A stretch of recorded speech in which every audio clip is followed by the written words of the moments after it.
Hi, this is the KiiNjA Super Stripper Model 34C electric powered 120 volt supply bucking unit to remove leaf, bud, and flower from stalk and stem of biomass. Today we're going to demonstrate it on this wet green hemp, industrial hemp that was just collected from the field about 5 minutes before this video was made. This unit has variable speeds and different nozzle sizes that can be customized to suit your needs. The nozzles are removable, the order is changeable, and you can select whatever nozzle sizes that best fit your operation. I like having things in an increasing size order to make it easier to figure out which one I want to use, and so I like to set it that way. We have an emergency stop, a reverse switch, a start, and a variable speed on the top of the unit. We also have a tension adjustment so we can make sure the rollers are getting a good grip. Let's go ahead and start the unit and buck some wet material. So I'll clean off some of the end, find a hole that's suitably sized. This looks pretty good, and just let all that material pull right off. I'm actually going to turn the speed up a little bit, and let's just start putting material to this unit. So all that flower, just took that right off the stem. Stems will be shown to you in just a moment after we finish. They're going through to the back of the unit. It's important to get a nozzle size that is close to what you're trimming so you get all the material off of it. This is all flower that's come off. I'll try a smaller one here on the end.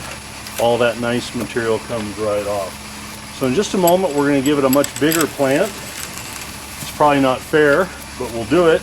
So here's a much larger size. I'll clean the end so it has a place to grab, find an appropriate size nozzle, and we find it has just pulled all that material off that very large stem.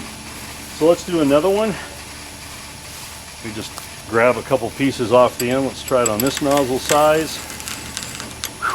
Now if this wasn't doing well enough, you could actually increase the tension on the rollers. And that way when you put another piece in, maybe it's very slimy, very wet, it will help grab it.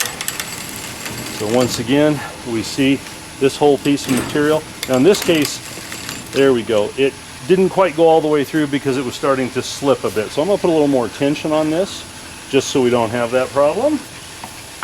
And let's put some more in there. Once again, this came straight from the field about 5 minutes ago. About as wet as I could get it on my farm on this day. So we are just flying through this. I have a tote here that had a lot of material. I'm trying to get it done so then we can show you what it looks like. And you can see just how much material we stripped from it. So the smaller ones obviously into the end piece, all to even worry about, but we'll go ahead and put them in there. And there we go. So let's take a look at what we ended up with now. Here's the tote we started with that had material in it. It's empty. Here's what we've just bucked very successfully, a lot of material. And then you will see the stems behind the unit. And so you'll find that it's done a very good job of moving that material out. So once again, this is the KiiNjA Super Stripper Model 34C. Thank you very much.